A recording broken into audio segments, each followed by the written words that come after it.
यता र उता घुमेको त मैले हजुरहरूलाई धेरै देखाइसकेँ। आज म देखाउँछु म घुमेको कारणले मेरो घरको हालत कस्तो भएको छ त्यो।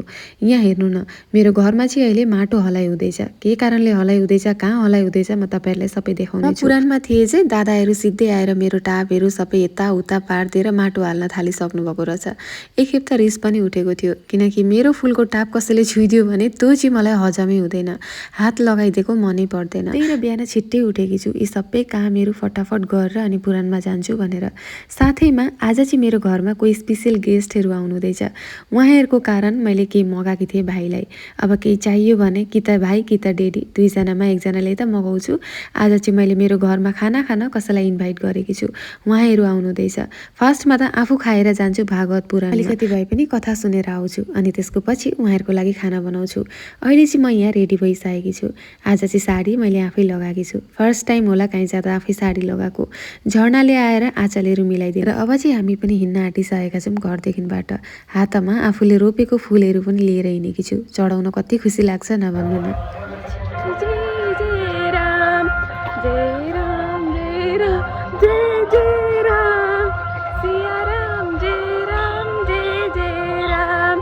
भगवानको प्रेममा परिसकेपछि नि गाइस, कहाँ छु के छु को हुँ सबै बिर्सिँदो रहेछ। म चाहिँ चिच्याई भजन गाउँदै गाउँदै गइरहेकी थिएँ। अहिले चाहिँ म पुगिसकेकी छु मन्दिर प्राङ्गण। निधारभरि चन्दन लाएर कथा सुन्नेको मजा नै अलग छ गाइस। यो चन्दन चाहिँ निधारमा लाउँदा कति शीतल लाग्छ नि। मलाई मात्रै लाग्छ न, तपाईँहरूलाई पनि लाग्छ? कमेन्ट गरेर जनाउनु होला। अब चाहिँ हामी कथा सुन्न भनेर पसिसकेका थियौँ। यता भेट भयो कोसित, यहाँ हेर्नु न, दृष्टिसित। कस्तो लाज गर्दै थिएँ मलाई फट्टै देखेर नभन्नु न, हेरेकी हेरै थिएँ पर। आज चाहिँ मेरो मम्मीहरूसँग पनि भेट भइसकेको छ। मम्मीहरू चाहिँ अघि आएर बस्नु भएको रहेछ। कति खुसी लाग्दै थियो मम्मीसँगै बसेर कथा सुन्न नभन्नु। जनकपुरमा बेहुला बनेर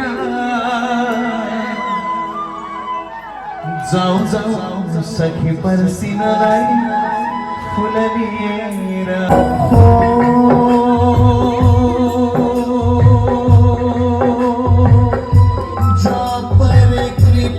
गुरुजीले कथा भनेको सुनेर मलाई कस्तो आङ झिरिङ झिरिङ हुँदै थियो नभन्नु। राम वनवास जाँदा भरतले चाहिँ खोज्दै खोज्दै जानुभएको थियो, त्यही कथा सुनाइराख्नु भएको थियो। साथमा त्यही दृश्य पनि देखाइराख्नु भएको थियो।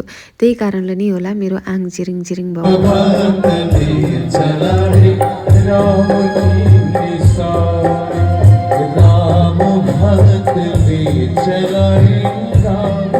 आज चाहिँ हामीले कथा आदिसम्म मात्रै सुनेर घर आयौँ, किनकि अब मैले तपाईँलाई भनिसकेकै छु मेरो घरमा आज मैले कसैलाई खानको लागि इन्भाइट गरेकी छु भनेर। मेरो घरमा नेहा थिइन्, नेहालाई रिप्लेस गरिसकेकी छिन् यता झर्नाले। उपाउँदैछन् चिया, म भात सब्जी बनाउँछु, घर पुस्छु। नेहाको जग्गा झर्नाले लिइसकेकी छिन्। झर्ना र म नेहाकै कुरा गर्दै थियौँ, यता नेहा नै आइपुगिसकेकी छिन्। नेहा चाहिँ अब ढोग्न भनेर आएकी फर्स्ट पालि। यता नेहाकी जेठानी दिदीले मेरो लागि गिफ्ट पठाइदिनु भएको रहेछ। थ्याङ्क यू सो मच दिदी, मलाई यति धेरै मन पर्यो। अहिले भिडियो एडिट गर्दा तपाईँले दिएको त चुरी लगाएरै गरिराखेकी छु। थ्याङ्क यू सो मच तपाईँलाई। र यता चाहिँ अब नेहाको टिकोटालो चलिरहेको थियो। ढोग्न आएका छन् उनीहरू दुईजना। यी दुईजनालाई साथमा देख्दा मलाई कति राम्रो लाग्छ नभन्नु न। उनीहरू पनि एकछिन बसेर गइसकेका छन्। त्यसको पछि म र झर्नाले चाहिँ खाना बनाउँदा बनाउँदै छोडेर दादाहरूलाई लिन भनेर गइरहेका थियौँ। बरु हाम्रामै आएर रेस्ट गर्नुहुन्छ, हामी पकाउँदै गर्छौँ बोल्दै भनेर मैले गएर लिएर आएँ। फास्टमा चाहिँ अब चाय पानीकै सेवा चलिरहेको थियो। दादाहरूसँग मेरो फेस टु फेस यति मजाले भेटै भएको थिएन आजसम्म। अलिअलि लाज पनि लागिरहेको थियो। यता चाहिँ गुरुजीको काकी हुनुहुँदो रहेछ, मेरो भिडियो हेर्नुहुँदो रहेछ। साह्रै राम्रो लाग्यो बातचित गरेर। अब चाहिँ दादाहरूको पनि खाना खाने बेला भइसकेको छ। चक्रपानी दादाले मलाई सधैँ मोटिभेट गर्नुहुन्छ, केही कुरो नराम्रो भन्दै भन्नुहुन्न। सायद दादासँग चाहिँ मेरो अघिल्लो जन्मकै केही रिस्ता छ कि जस्तो खालको लाग्छ मलाई। मेरो घरमा तपाईँहरू आएको कारणले म कति धेरै खुसी छु, सायद शब्दमा बयान पनि गर्न सक्दिनँ। लु बाई बाई, धन्यवाद। बडा आनन्द आयो, एकदम बुनको जुन स्वागतकारी नै हाम्रो लागि थियो, बडा आनन्द आयो। खानापिना खाइ अब लाग्दैछौँ एकदम उत्तर प्रगतिको कामना गर्दै सुखी रहनु, खुसी रहनु। सोचेको चिताको सबै भगवान्ले पुरा गरिदिने यही कामना छ। ल जाने ल। मर्ने अघिसम्म धेरैजना मान्छेलाई आफ्नो बनाएर मर्न छ गाइस।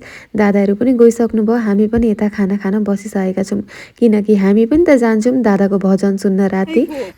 गाइस हामी दुईजना हिँड्नमा चाहिँ एक्सपर्ट, हामीलाई कसैले भेट्दैन। पछि कतिजनालाई छोडेर आएका छौँ। स्कुटीमा आउनु र हिँडेर जानु हिँडेर जाने पनि हामी छिटो पुग्छौँ होला।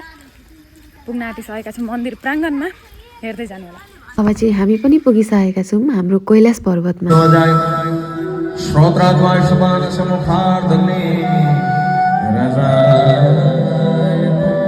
प्रत्येक दिन पुराणमा दिउँसो हुस्की राति मलाई माया गर्ने मान्छे त भेट्छु। सानी पुतलीले पनि मेरो भिडियो हेर्दिरहेछन्, मलाई देखेबाट कति मस्किँदै थिइन् फेरि।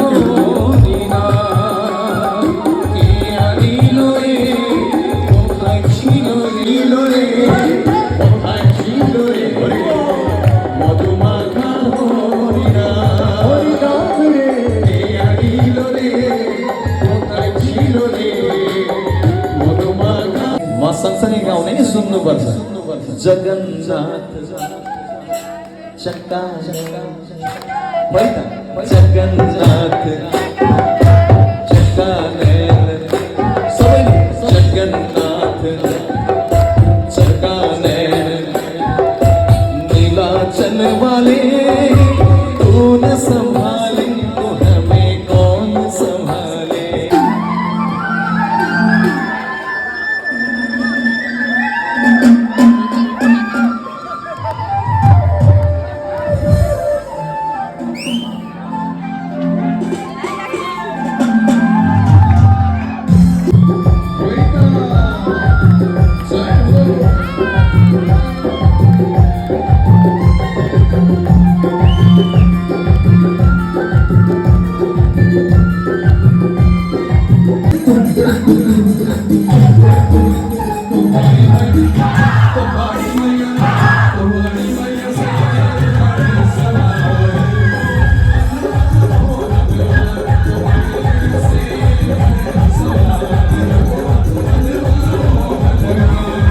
भजन चाहिँ रातभरि चल्नु भने पनि नाच्न सकिन्छ होला गाइस, तर कति छिटो सकिन्छ नभन्नु न। त्यसैको बिचमा मेरो भेट भइसकेको छ शिवराज भाइसँग। सदियाबाट शिवराज भाइ आउनुभएको रहेछ।